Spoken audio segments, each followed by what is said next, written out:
Hey guys, it's Tisa back again with a layout using a kit from Close to My Heart.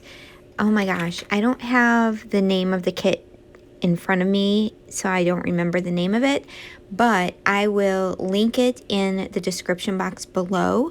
They are still available online as supplies last. So if you're interested in this kit, just click on the link below and you can get it there.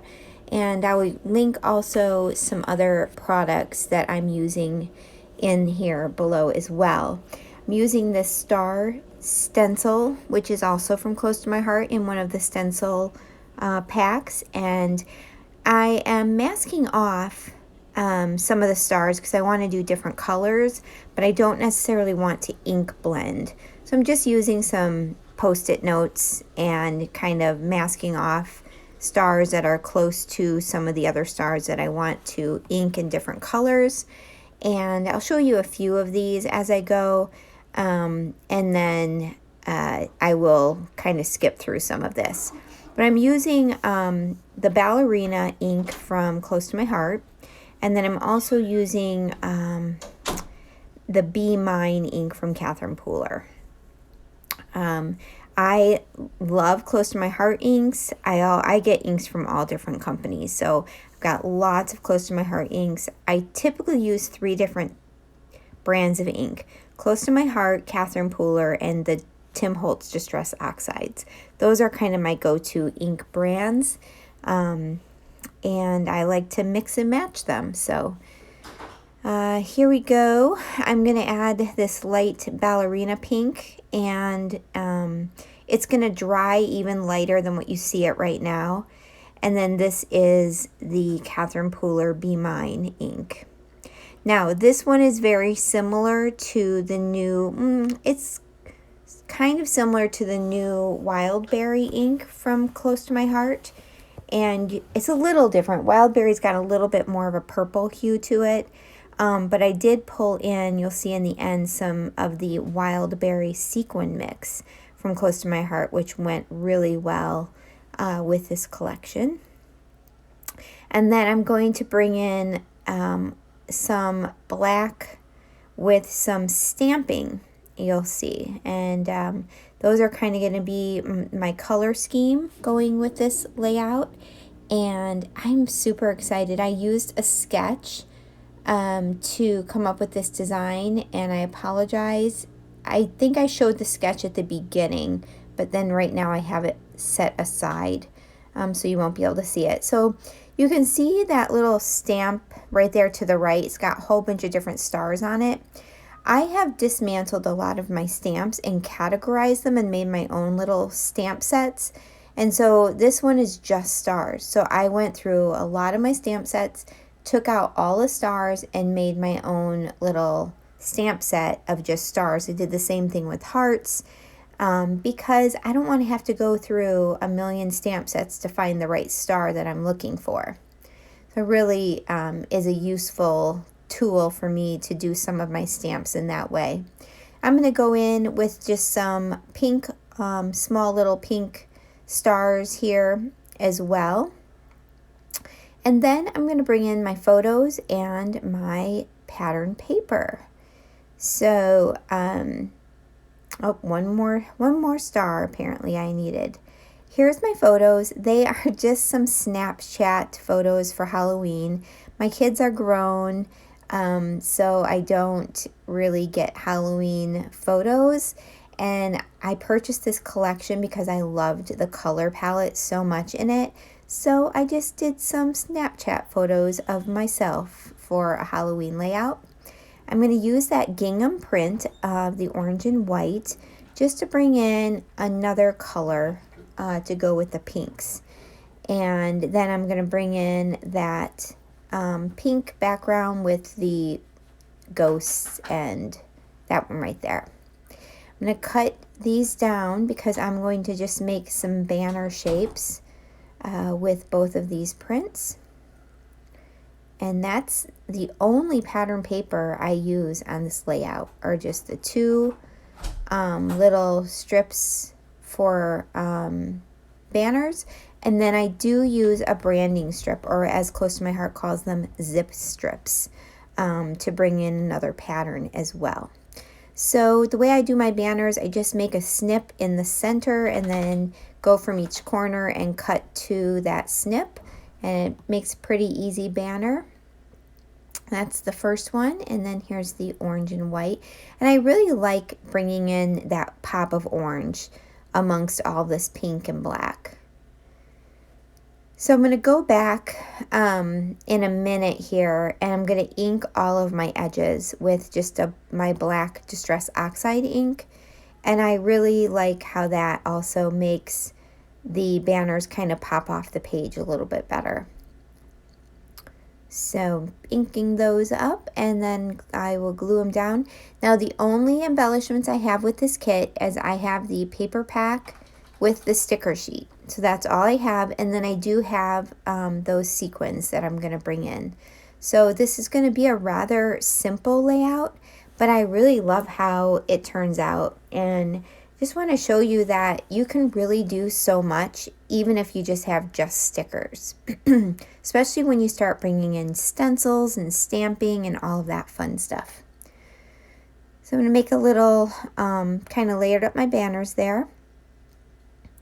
And I want that little star cluster right there to the left of the banners to show. So I made sure to kind of butt it over a little bit more to the right so that that little star cluster will show. Now that's one of the zip strips or branding strips, and I did make that into a tiny little banner as well. I really like bringing the stars to the forefront in that little cluster. Here come the stickers. At first, I was going to use that big boo word, but then I remembered I have a photo of my son who is working in a haunted, he works at a family farm, fun farm type thing, and he was doing like haunting on the corn maze or something. So I think I want to use that boo for his layout, for his, his photo. Perfect little cauldron there that I'm going to use right below the witch photo. And then I use that Happy Halloween banner sticker as my title. And up here I'm just put double, double, toil and trouble. That's one of the stickers. I want to back this whole thing in just a black cardstock. So I am trimming down my layout just a little bit. It's going to have just a small black border, just as you see there. And, because I can't do many things straight, so you'll notice when I put this on the black border that I really do not keep it straight. I noticed I had that big back gap there at the bottom corner, and I only had one really large star on the layout, that pink one in the top corner. So I decided to come back in and add the light pink and add a big star in that corner just to balance out the visual, what you're looking at. I think having two large stars on opposite ends like that really help to balance the layout out. All right, so now we're going to go ahead and get this put down on the background paper or the border, cardstock.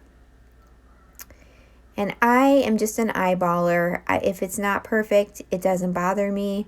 I feel like no one's going to really notice when they're looking at my layout anyway. Look at that cute ghost with the bow. I put her up on foam tape and dimensionals and put her up there. I love it. And here's this beautiful sequin mix. So I decided I'm going to have a bunch of sequins coming out of the cauldron, kind of like bubbles. And I'm going to use this sequin mix, and then I'm going to bring in some gems that I got from my little scrapbook store, and to bring in some gold and kind of like a diamond color, like clear color gem. So I'm going to add sequins here, and then I'm going to add them up by the ghost. And I'm adding a bunch of sequins, but I really love how it looks with adding just like a bunch of them. Here, see all the little dots I'm making? I am really, really gonna bling it up there in the right hand corner. Then I decided when I finish this, I really need a third area to complete kind of that triangle look with the sequins, but I don't really have any other embellishment clusters. So that's when I decide I'm going to go ahead and put sequins to the left of the banner, kind of where those stars are that I did not want to cover up. And I really love how it turns out. This was a really fun layout to create.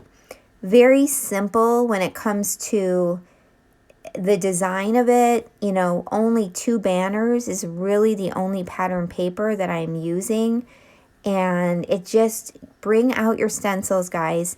Pull out your stencils and your stamps. It's so much fun. I am so sorry, I got a phone call and it stopped my recording. But it's so much fun to create your own backgrounds. And it does not have to be easy. Now in the sketch, you saw there was like mixed media. It was like circles that they used. And I just replaced that element on the sketch with these stars. So that's exactly how I did it. When you see a mixed media element on a sketch, you can do with it whatever you want. You could stamp, you could just use a stencil, you could just use the packaging technique. There's lots of different ways you can add some pattern and interest. It just, do what you have and use what you have. That's what I would stress to you. Here we go. I'm going to add the last bits of the sequins here. And then I'm going to come in with one more sticker, cute spider sticker that I'm going to add. And then I'll have some close-ups, photos at the end. So stick around to the end to watch the close-ups. And I hope you guys enjoyed this process, and I hope this inspires you to pull out your paper collections, your sticker sheets, and your stencils and stamps and have fun. Thanks, guys. Here's where I'm adding that spider, kind of auditioning it into different areas. And then finally, that's where I decide to put it. And that is my final layout. I hope you all have a great evening. And please leave a comment below if you have any questions. I would love for you to like this video and subscribe if you're not already a subscriber. Have a great day. Bye.